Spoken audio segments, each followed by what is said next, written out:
ఎవడి కోసం మారాలి? అసలు దేశం ఎందుకు మారాలి? పొద్దున్నే లేచి ఒక అరగంట వ్యాయామం కూడా చేయడం చేత కాదు, కానీ 100 ఏళ్ళు బ్రతికేయాలి.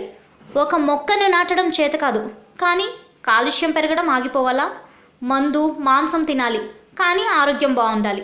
పొగ తాగాలి, కానీ క్యాన్సర్ రాకూడదా? ఓటు వేయడం చేత కాదు, కానీ దేశం మారిపోవాలి. ఎక్కడైనా అన్యాయం జరిగితే చేసిన వాడిని నిలదీసే ధైర్యం లేదు, కానీ నీకు అన్యాయం జరగకూడదు. తప్పుని ఎదిరించే దమ్ము లేదు, కానీ అవినీతి అంతం కావాలి.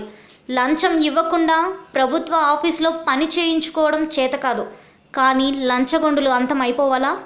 నువ్వు మోసపోతే పోలీస్ స్టేషన్లో కంప్లైంట్ ఇవ్వవు, కానీ నువ్వు మోసపోకూడదు. ఊరుకు రోడ్డు లేకపోతే కనీసం సర్పంచ్ని నిలదీసే ధైర్యం లేదు, కానీ రోడ్డు వచ్చేయాలా? రూపాయి సంపాదించడం చేత కాదు, కానీ ఖర్చు పెట్టుకోవడానికి సొమ్ము కావాలా?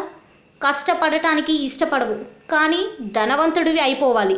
అన్నం నువ్వు తినాలి, కానీ పొట్ట మాత్రం ఆకలితో బాధపడుతున్న వాడికి నిండాలా?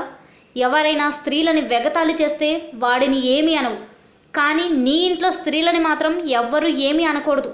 కనీసం వేరే కులం వ్యక్తిని పెళ్లి చేసుకునే ధైర్యం లేదు, కానీ కుల వ్యవస్థ అంతమైపోవాలా?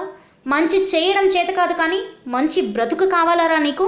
నువ్వు విద్యావంతుడివి కాదు, కేవలం అక్షర జ్ఞానం తెలిసిన వాడివి. ఈ మెసేజ్ చదివిన తర్వాత మీలో కొంచెమైనా మార్పు మొదలైంది అని మీకు అనిపిస్తే దీన్ని ఫార్వర్డ్ చేయండి, లేకపోతే మీ దగ్గరే డిలీట్ చేసేయండి ప్లీజ్. ఇట్లు భారతీయులలో మార్పు కోసం ఎదురు చూస్తున్న ఓ భారతీయుడు.